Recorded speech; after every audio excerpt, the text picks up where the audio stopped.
आज इस वीडियो में जानेंगे कि वर्ल्ड बैंक क्या है। तो चलिए वीडियो शुरू करते हैं।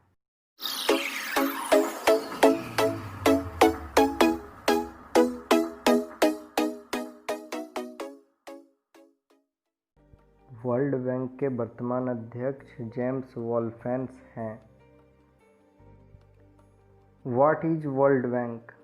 विश्व बैंक क्या है? द्वितीय महायुद्ध के बाद अंतर्राष्ट्रीय अर्थव्यवस्थाओं को दोबारा पटरी पर लाने के उद्देश्य से इन संस्थाओं का गठन किया गया था।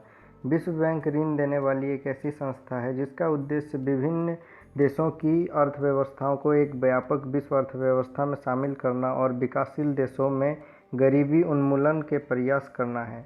शुरुआत में विश्व बैंक बांध निर्माण और राजमार्गों के निर्माण जैसी विशिष्ट परियोजनाओं के लिए ऋण देता था, लेकिन अब इसने आर्थिक नीतियों में आम सुधार के लिए भी ऋण देना शुरू कर दिया है। विश्व बैंक समूह से जुड़ी सामान्य जानकारी।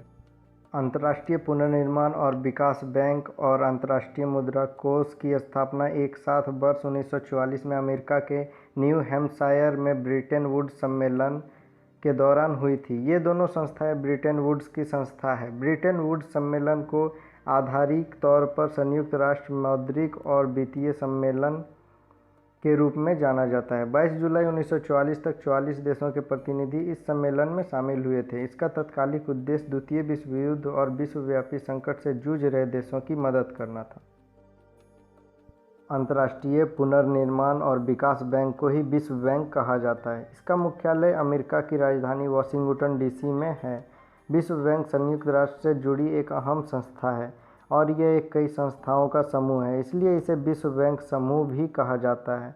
वर्तमान में विश्व बैंक में 189 देश सदस्य हैं। विश्व बैंक का सदस्य बनने के लिए किसी भी देश को पहले अंतर्राष्ट्रीय वित्त निगम का सदस्य बनना जरूरी होता है।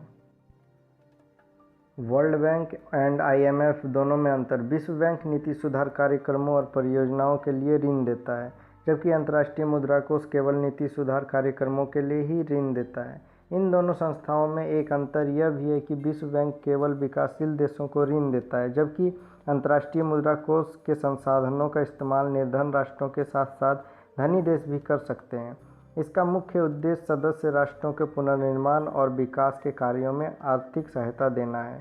यह एक अग्रणी विकास संस्थान है जो विकासशील देशों में गरीबी से लड़ने तथा सतत विकास को बढ़ावा देने के लिए ऋण गारंटी, जोखिम प्रबंधन, उत्पादों और विश्लेषणात्मक तथा सलाहकार सेवाएं देने का काम करता है। इसके सदस्य देश संयुक्त रूप से इसके लिए जिम्मेदार होते हैं कि कैसे इसका वित्त पोषण किया जाता है और इसका पैसा कैसे खर्च किया जाता है। विश्व बैंक का प्रयास सतत गरीबी में कमी के उद्देश्य से सहस्राब्दी विकास लक्ष्यों तक पहुंचने पर केंद्रित है। इस वीडियो में हम पढ़ेंगे विश्व बैंक समूह में शामिल संस्थान, विश्व बैंक का कार्यकारी निदेशक मंडल, विश्व बैंक समूह की सदस्यता, विश्व बैंक समूह और भारत का संबंध, विश्व बैंक में सुधार, भारत के भविष्य को लेकर विश्व बैंक का रुख। इस वीडियो में इतना टॉपिक कवर करेंगे, तो वीडियो देखते रहिए। विश्व बैंक समूह में शामिल संस्थान। विश्व बैंक समूह निम्नलिखित 5 अंतर्राष्ट्रीय संगठनों का एक ऐसा समूह है जो सदस्य देशों को आर्थिक वित्तीय सहायता और वित्तीय सलाह देता है। नंबर 1, पुनर्निर्माण और विकास के लिए अंतर्राष्ट्रीय बैंक।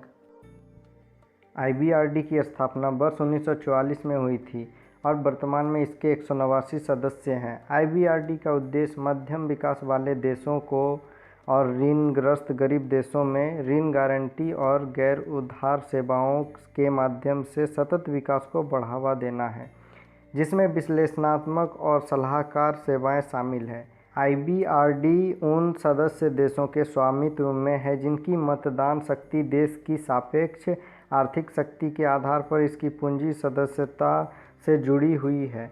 IBRD दुनिया के वित्तीय बाजारों से अपना अधिकांश धन जुटाता है और वर्ष 1959 से इसने AAA रेटिंग बनाई रखी है। IBRD और IDA मिलकर विश्व बैंक का स्वरूप लेते हैं, जो विकासशील देशों की सरकारों को वित्त पोषण, नीति सलाह और तकनीकी सहायता प्रदान करता है। यह विश्व बैंक के परिचालन खर्चे को वहन करता है तथा बेहद गरीब देशों के लिए IDA धन प्रदान करता है। नंबर 2, अंतर्राष्ट्रीय वित्त निगम।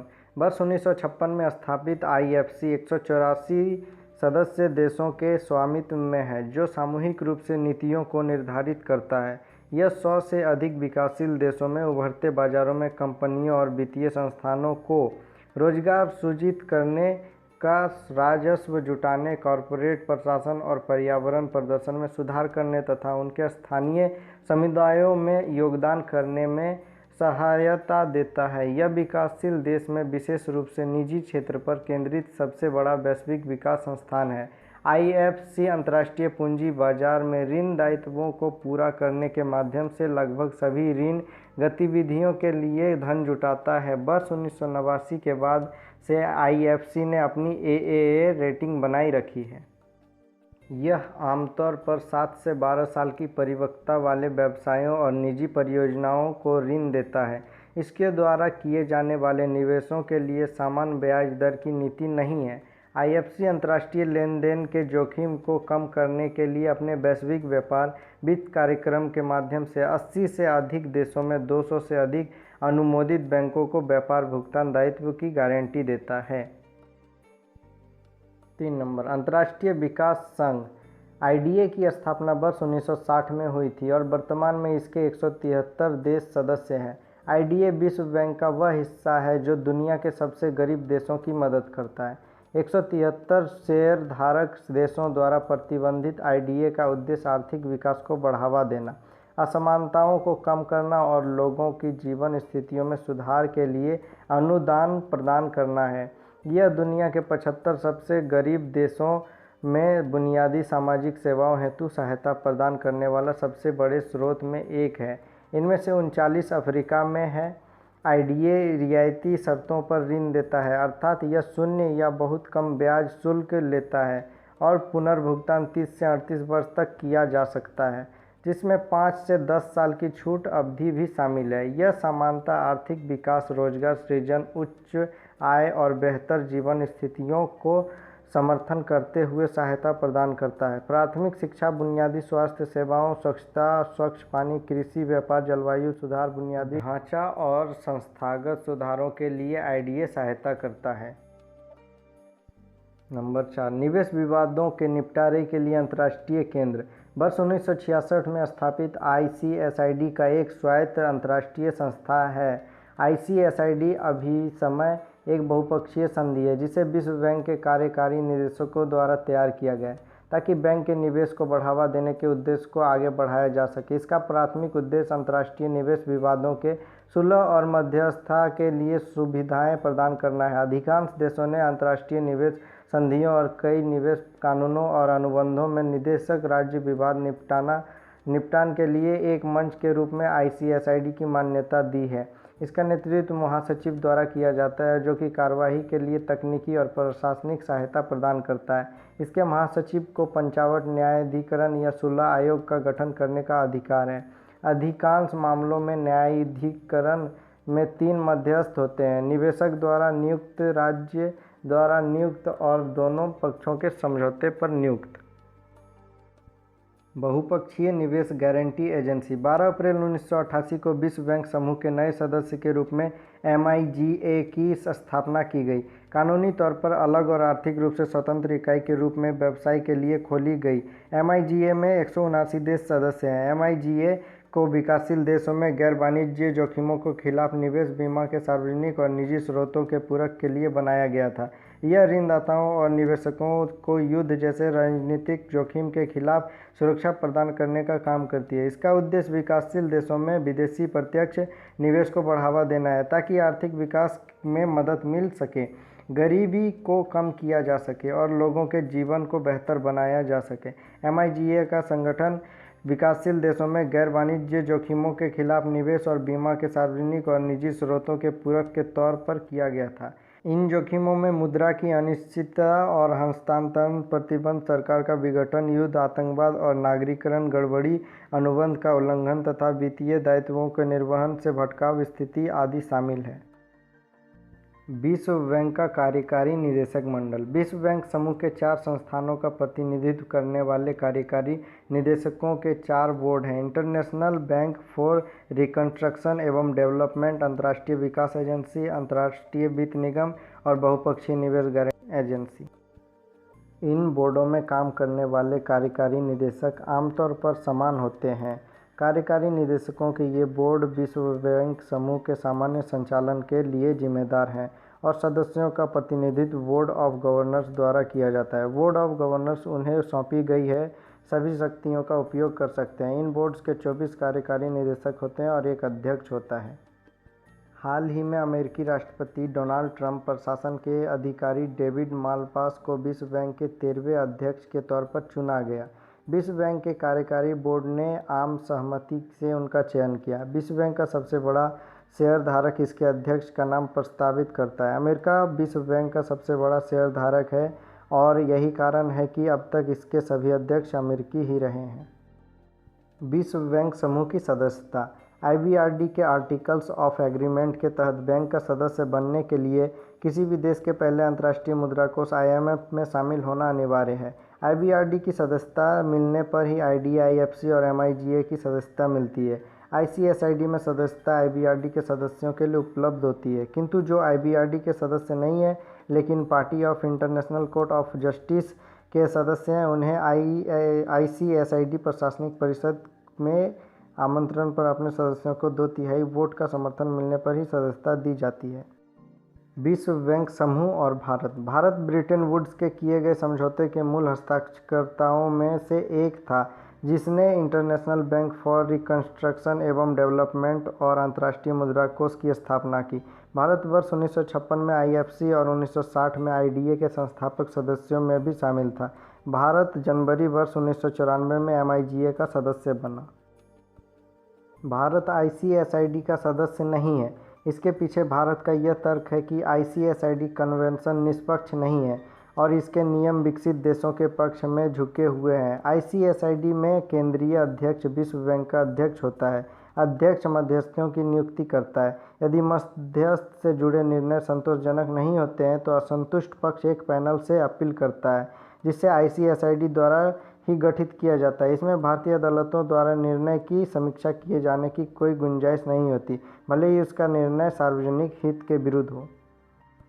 वर्ष 1949 में भारतीय रेल को ऋण देने के साथ IBRD द्वारा भारत को ऋण देने की शुरुआत हुई तथा वर्ष 1959 में भारत में IFC और वर्ष 1961 में IDA द्वारा पहला निवेश एक राजमार्ग निर्माण परियोजना पर किया गया। 1950 के दशक के दौरान भारत हेतु विश्व बैंक के ऋण का एकमात्र स्रोत IBRD था। दशक के अंत तक भारत की बढ़ती ऋण समस्या विश्व बैंक समूह के सॉफ्ट लोन से जुड़े IDA के लॉन्च में एक महत्वपूर्ण कारक बनी। 1960 के दशक के अंत में अमेरिका ने अपने द्विपक्षीय सहायता कार्यक्रम में तेजी से कटौती की, जो उस समय भारत के बाहरी संसाधनों का सबसे बड़ा स्रोत था। तब से ही विश्व बैंक आधिकारिक तौर पर दीर्घकालिक वित्त के सबसे महत्वपूर्ण स्रोत के रूप में उभरा। 1960 और 1970 के दशक के दौरान IDA ने विश्व बैंक द्वारा दिए गए कुल ऋण का लगभग 3/4 हिस्सा भारत को दे दिया। इस प्रकार IDA से अब तक का सबसे बड़ा ऋण प्राप्तकर्ता भारत बना और यह राशि कुल दिए गए सभी ऋणों के 2/5 हिस्से के बराबर थी। चीन वर्ष 1980 में विश्व बैंक में शामिल हुआ और उसने समिति IDA संसाधनों पर अपनी दावेदारी भी जताई। अफ्रीका के बिगड़ते आर्थिक हालात और भारतीय अर्थव्यवस्था के बेहतर प्रदर्शन से IDA में भारत की ऋण हिस्सेदारी तेजी से कम होने लगी। 1980 के दशक के दौरान विश्व बैंक ने नीतियों में सुधार और आर्थिक उदारीकरण पर जोर दिया। यह भारत में बुरे दौर से गुजर रहे सार्वजनिक संस्थाओं को ऋण देता रहा और भारत की बंद अर्थव्यवस्था की आलोचना को लेकर मौन साधे रहा। वर्ष 1991 के व्यापक आर्थिक संकट के बाद परिस्थितियों में तेजी से बदलाव आया। इसके बाद संरचनात्मक समायोजन कार्यक्रम के अंतर्गत ऋण देने के लिए विश्व बैंक के लिए भारत महत्वपूर्ण देश बन गया, क्योंकि उसने वित्त, कराधान और निवेश तथा बिजनेस आदि क्षेत्रों में नीतिगत सुधारों के लिए सहमति जताई थी। भारत को वर्तमान में मिश्रित देश के रूप में वर्गीकृत किया गया है और इसे निम्न मध्यम आय से मध्यम आय में जाने वाले देश के रूप में परिभाषित किया गया है तथा यह IDA और IBRD दोनों के ऋण लेने के लिए योग्य देश है। विश्व बैंक के IBRD से सबसे अधिक ऋण लेने वाला देश भारत है। 2015 से 2018 के बीच विश्व बैंक ने भारत को लगभग $10.2 बिलियन का ऋण दिया। विश्व बैंक समूह ने 2019 से 2022 की अवधि में भारत के लिए 25 से 30 बिलियन डॉलर की योजना हेतु ऋण प्रतिबद्धताओं को मंजूरी दी है। विश्व बैंक में सुधार। विश्व बैंक पर यह आरोप लगता रहा कि यह अपने एसएपी के जरिए विश्व में पूंजीवाद के उद्देश्यों को पूरा करता है और इसमें अमीर देशों का वर्चस्व रहता है। यह एसएपी मुक्त बाजार हेतु आर्थिक नीति में सुधारों का एक समूह है जो विश्व बैंक द्वारा विकासशील देशों पर ऋण प्राप्ति की शर्त के रूप में लागू किया है। यह तर्क दिया जाता है कि एसएपी नीतियों ने स्थानीय और वैश्विक दोनों ही स्थितियों में अमीर और गरीब के बीच की खाई को बढ़ाया है। उभरती हुई नई आर्थिक शक्तियों, विशेष रूप से भारत और चीन तथा दुनिया के कुछ अन्य एशियाई एवं कुछ लैटिन अमेरिकी देशों को विश्व बैंक में उचित स्थान और भूमिका दी जानी चाहिए। विश्व बैंक अपने आप को बदलती विश्व व्यवस्था के अनुकूल ढालने में विफल रहा है, इसलिए तेजी से आगे बढ़ रही भारत और चीन जैसी अर्थव्यवस्थाओं ने Asia infrastructure investment bank AIIB की स्थापना की है। विश्व बैंक में सुधार वर्तमान विश्व व्यवस्था को पुनर्जीवित करने और बढ़ती शक्तियों और विकासशील देशों को इस संस्थान में एक समर्थक आवाज़ देने के हिस्से के रूप में बेहद आवश्यक। भारत के भविष्य को लेकर विश्व बैंक का रुख। 1.3 अरब की जनसंख्या और विश्व की 5 सबसे बड़ी अर्थव्यवस्थाओं में से एक भारत की हाल की समृद्धि तथा इसका विकास वर्तमान समय की अत्यंत उल्लेखनीय सफलताओं में से है। आज फार्मा, इस्पात, सूचना तथा अंतरिक्ष संबंधी प्रौद्योगिकी के क्षेत्र में भारत की पहचान विश्व स्तर पर है तथा इसे अंतर्राष्ट्रीय स्तर पर एक ऐसी आवाज़ माना जाता है जो इसके विशाल आकार और संभावनाओं के अनुरूप है। भारत में बड़े बदलाव आ रहे हैं जिनसे इसके लिए 21वीं सदी का मजबूत देश बनने में नए नए अवसर पैदा हो रहे हैं। भारत विश्व का सबसे विशाल और अत्यंत युवा श्रमिक शक्ति वाला देश है। साथ ही देश में शहरीकरण की तीव्रता प्रक्रिया चल रही है और प्रतिवर्ष लगभग 1 करोड़ लोग रोजगार तथा अवसरों की तलाश में कस्बों शहरों की ओर रुख कर रहे हैं। यह इस सदी का विशालतम ग्रामीण और शहर प्रवासन है। इन बदलावों की वजह से भारत एक ऐसे मोड़ पर पहुंच गया है जहां यह देखना बेहद ज़रूरी होगा कि भारत अपनी श्रम शक्ति की उल्लेखनीय सामर्थ्य का विकास किस प्रकार करता है और अपने बढ़ते हुए शहरों कस्बों की समृद्धि के लिए किस तरह की नई योजनाएं तैयार करता है। इन्हीं सब बातों से आने वाले समय में देश और इसके निवासियों का भविष्य निर्धारित होगा।